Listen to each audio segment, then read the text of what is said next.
Real Apparition number 9, Static H Braineaters, and the Neverending Demonomania. Nanny. And on that celebratory day, the devil's child took its first victim as the nanny was told to hang herself in front of hundreds of people. Watchdog. A spawn of the devil, a soldier of its master, protecting its seed as it grows in age to become the most powerful being on earth. Julius vs. Jason. Defense will not work. One punch decapitation. Bye bye, young boxer. The Spear. The pictures said it all. The devil and his son claiming all their victims, and he saw it all in the pictures he took. A spear would pierce through all those they eventually claim. A lesson for kids. As he walked towards his son's room, he didn't know he would accidentally meet his fate after stepping on a few loose Lego pieces, but so it was, as the man stepped on set pieces and started jumping from side to side until he fell from his stairway's rail and landed on his neck, eventually becoming a lesson for kids who leave their toys on the floor. Instantly. He never knew this time would come in front of a church gate, but so it did, as a slip would bring his head to meet one of the gate's spears, ending his life instantly. Karate corpses. Shelling monks brought back to conquer and cast evil deeds. They call them karate corpses as they run down all those who oppose. Don't try to stop them or get ready to die. Karate corpses fueled by the souls of the strongest devil warriors in the world. The Beast. 600 victims to his name, becoming the boogeyman for generations, eventually captured but given short time for his show of remorse for his collaborations. But his evil deeds were done, the damage was done. 600 victims to his name, all of them children, from sexual assault to murder. Half of them damaged, half of them lost. His nickname suits him, his evil deeds match it. The Man in the Dark Hood. Hunting people around the city, that was his job, that was his hobby. He put on a dark hood, looking like a cult figure, then he'd add a pistol to his accessories, and off he went. Stuck in lovers' lanes and shooting down couples for decades, never to be found but forever copied and remembered. The Cannibal and the Slave. A middle-class gay boy turned killer after an accident where he hurt his head. A middle-class gay boy turned drunkard after witnessing his mother's habits.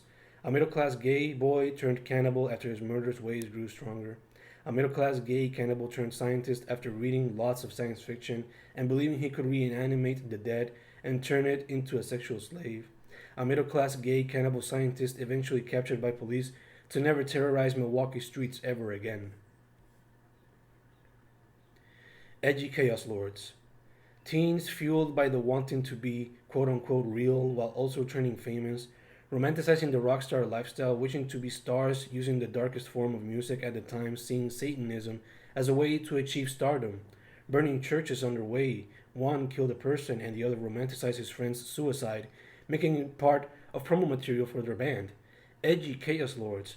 They type, you only read in fantasy book, but this was all true. Teens/young adults desperate to stand out, desperate for fame, even though they may not admit it themselves. Dr. Slaughter. A profession meant for good turned into a horror show by a man with a twisted mind as he killed hundreds of elders for the sake of acting like a god and executioner at the same time. The House of Flesh and Bones. A deserved mind turned grave digger, taking flesh and bones and making them into furniture and clothing and other home decor and accessories, never to be found, never to be discovered until he took lives, a legacy never to be forgotten and forever copied by the media as a form of reflection of how twisted the human mind can be and or turn. Theater of Pain.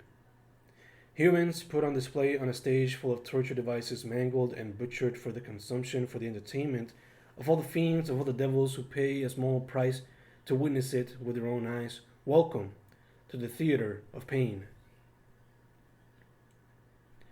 The Murder Castle.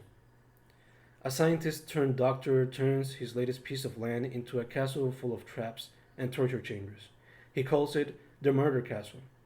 Hundreds of lives lost, hundreds of souls never to be heard of again, and nobody knew what was happening. For decades, the slaughter continued, and it didn't stop until the doctor owed some money and eventually silenced those against him, an act that would lead to his capture and eventually hanging by the hand of the law. Knocking on your door. Hear them walking on the late night streets, hear them knocking on your door in the middle of the night. People say they're just pranksters, but they're really from a cult looking for human sacrifice for their lord from below. Fear City. Drug trafficking, human trafficking, gang warfare, child molestation, school shootings, mass murder, serial arson. These are just a few of the crimes that run rampant in the manure, vomit, urine, and blood-filled streets of Fear City. The Children and the Devil's Cave. Hidden deep inside the gutters of Fear City, inside a setting they call the Devil's Cave, a fiendish cult that calls itself the Children practices rituals that open gates for chaos to triumph. Wicked King Death. After years of bringing forth destructions, the wicked King Death grows bored of his tyranny. A challenge is what he seeks. Too many realms he has conquered, too many have bowed down without a fight. So he seeks guidance from his master, but his master doesn't reply. He just opens a portal to a world where men kill each other with guns, bombs, and nuclear assaults. The type of place that gains the wicked King Death's attention. So he gathers his troops and sets his mind on bringing forth death to the world of man. The Flood. Every night they visit their old homes, hoping to find a sense of humanity after that flood took away their lives, only to be forgotten by their country. Beck's Neck. Stuck looking at his phone, stuck looking at his game. That's how Beck spent his days until eventually breaking his neck. The bones of breaking through the flesh, painting a brutal image in the memories of his loved ones. But he didn't care. He continued stuck, looking at his phone, looking at his game, mirrors of his existence. Roach Coach and his army of roaches.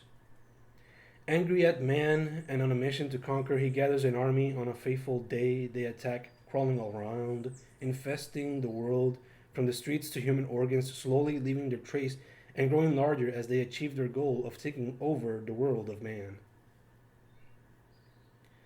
Nocturnal Nightmares. They've been living under your bed, now all they want is revenge, to dance all night, all boogie frights. So the boogeyman hatches a plan, cuts off the night, disco ball to the sky, and they come out and boogie down, cities burning, chaos, churning. Michael the Magic. There he stood performing his magic tricks for all to enjoy, but his final act would be one that would horrify all. Normal magicians would pull a rabbit out of their hats, but he would pull it out of his ass. And indeed he did, slowly, with every piece of excrement and gore, smiling maniacally as his audience would cry, scream, and puke their guts out. And then he would take a bow and continue laughing like Mark Hamill's Joker. No rest for the sleeping. Sleep, all they did was try to sleep, but those nifty little critters had different plans. Revenge was on their mind. They would take mankind's continuous slaughter of nature into their own tiny little legs. And so, on that dark, rainy, thunderous night, worthy of being called a horror movie cliche, they took action and performed their plans, slowly crawling up the human's bed and eventually going into their snoring mouths, where they would spike their way into the human internal organs to cause all forms of chaos. No rest for the sleeping would be their motto, as they would continue to gather other instincts to join their legions of vengeance, which would continue to teach the human race never to disrespect Mother Nature ever again. Mouth Eyes. One day I was stopped by a cop. He said I missed a stop sign. I said I didn't, and he took his sunglasses off to try to look serious. But this cop was no normal cop. His eyes were not eyes. He had mouths for eyes. My quick reaction?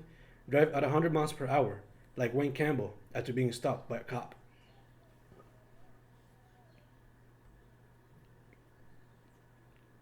The eyes of Carrie.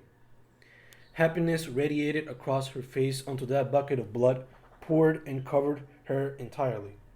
It was then that the people in her school truly felt fear as they looked upon the eyes of Carrie, and chaos and mayhem would ensue. Octolady. They say you are what you eat, and that's exactly what happened to her, as she continued to eat octopus every day, eventually becoming an octopus herself. The reviled and feared Octolady, whose arms, legs, head, and genitals would turn and grow into octopus legs, scaring and confusing thousands around her small town. Carrie vs. Jason.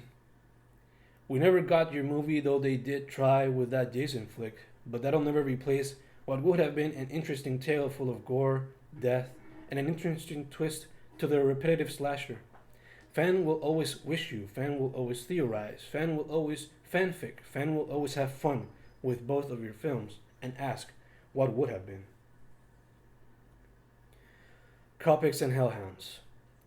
Deep within the bowels of hell, you will see them together, the Copics and Hellhounds, beating and biting and munching and crunching the shit out of all of those in line who wish to enter through the gates of hell and meet their vile and wretched leader. It is all a test for them. How much pain, how much torture would you endure to live a full servitude to the mighty Lord of Darkness?